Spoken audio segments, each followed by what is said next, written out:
Ladies and gentlemen, welcome to The Late Show. I am your host, Stephen Colbert, and it is so... Look at that. How could you leave that? You can't How could you leave that? I need you. I gotta say, I'm so glad. Ladies and gentlemen, I am so glad to be here tonight, though I am not actually here tonight, and it's not actually tonight, because we're taping tonight's show in advance, because when this airs, I will be traveling back from the Emmys. So right now, I am somewhere else enjoying a glass of celebratory champagne or a bucket of Constellation bourbon. But, there you go. But I wish I could be here, meaning here, there, from when I'm Monday.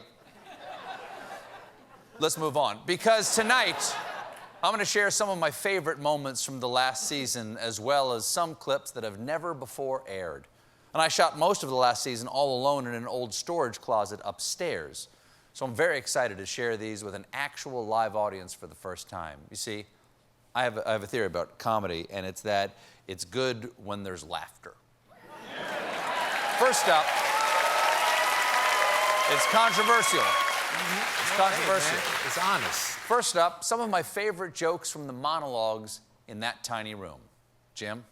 I'm back in New York City. As you can see, look, it's New York. Right there. Here, in the historic Ed Sullivan Theater's office building. Now, the Beatles, granted, did not perform in here, but I want you to know the girls still went crazy when Ringo came up to make copies. Tonight, we're on Showtime, just like 4 years ago. And we know why we're here, because it's live. But the thing is, we don't know what some of the ingredients of tonight's show are going to be. It's like making cookies, and at this point, we don't know what's going to be in the batch. Chocolate chips, or raisins, or just a handful of thumbtacks. So as we journey into the unknown, please be patient with us and with yourself. Hold on tight. Hold on to your loved ones. Hold on to your pets. And if you're holding on to anything else, turn your Zoom camera off. Oh, ladies and gentlemen, Joe Biden did it. He's our next president. I want to share this moment with you, my audience. I wish we could all be together in the theater instead of being stuck in this converted storage room. That's not going to stop me from firing the T-shirt cannon. Come on, woo, kids. Chris, catch this. Come on, catch it. Don't be... Okay, Jimmy, that's enough. That thing fired. I'm gonna fire that thing back up. I'm ready at a moment's notice. Anybody in this room groans at one of my jokes, it is go time, mother. Thousands of MAGA protesters stormed the Capitol building. It's a horrifying day that will go down in U.S. history, however much longer that is. There's only one way to describe this. Law and order. Nope, that's not it. American carnage. That's the one. Johnny, tell them what they won. A second Civil War and a Broyhill dinette set. You'll be eating in style in the smoldering afterscape. Back to you, Steve. These idiots broke into the Senate chamber, including this guy who stood at the podium. Remember this morning? The news was all saying Democrats now control the Senate. I'm going to say that report was a little premature. The Late Show is ready to project Senate control has passed to Majority Leader shirtless freak in a Viking hat. After the president continued to post lies about the election, Twitter announced his account would be locked for 12 hours, which means last night the president had the most boring poops of his life. Welcome to a special live Late Show. I am your host, Stephen Colbert. Well, you did it. You survived the last 4 years, and your reward, a shiny new old president.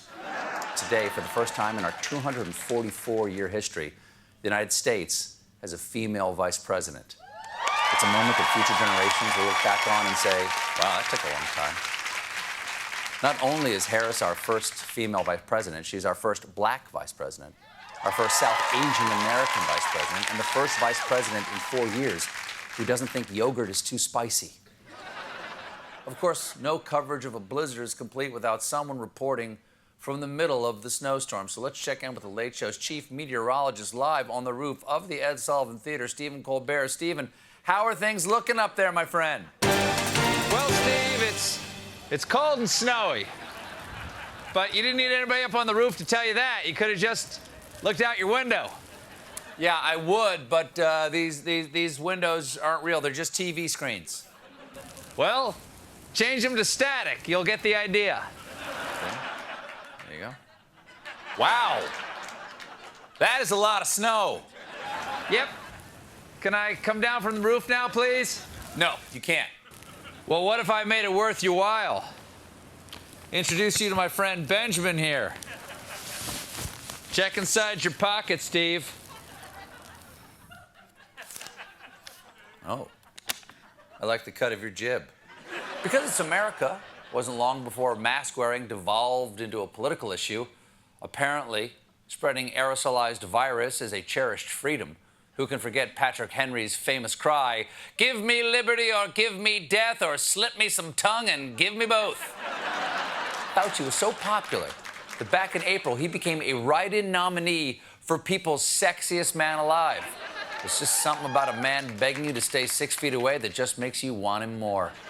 And shockingly, the winner turned out to be Michael B. Jordan, who, while not an epidemiologist, has published in the New England Journal of Mama Like. Barack Obama, ladies and gentlemen, has always been surprisingly respectful of his successor, Waxed Gritty. Going all the way back to 2016, when he somehow maintained dignity while greeting him at the White House. It was like having to meet your daughter's new fiancé, who is also your racist uncle. But according to a new book during the 2020 campaign, Obama privately let folks know how he really felt, calling the fraud father a madman, a racist, sexist pig, and that lunatic. Just like Michelle said, when they go low, we go that lunatic. But those weren't even the strongest words Obama used about that lunatic. When he learned about the presidential phone calls the racist, sexist pig had with foreign leaders without any aides on the line to hear what was being discussed, he called the madman that corrupt mother. Must have been incredible to hear Barack Obama get so fiery. Look, he's a mother. Look, the thing is, tonight is the very last Late Show in quarantine. On Monday, I'll be back downstairs in the Ed Sullivan Theater for The Late Show. It'll be my first time in front of a live audience in 460 days. Gosh, I hope I remember how to feel validated by a cheering crowd. The point is, you made it, America. After 15 months in quarantine, like cicadas, we're all re-emerging into the sun, and we'll spend the next 2 weeks making weird noises and having sex till we die. And I'm being fact-checked on that by my producer and my wife, Evie, right over there. Now, leaving this storage room is a little bittersweet. Sweet because I get to leave. Bitter because after 10 months of Purelling, everything tastes like a doctor's office. There are some things I'll miss about this studio, like you, Silence. Got anything you want to say to me before I go? Well, I hate you too. When we come back, the best of Quarantine Wild. Stick around.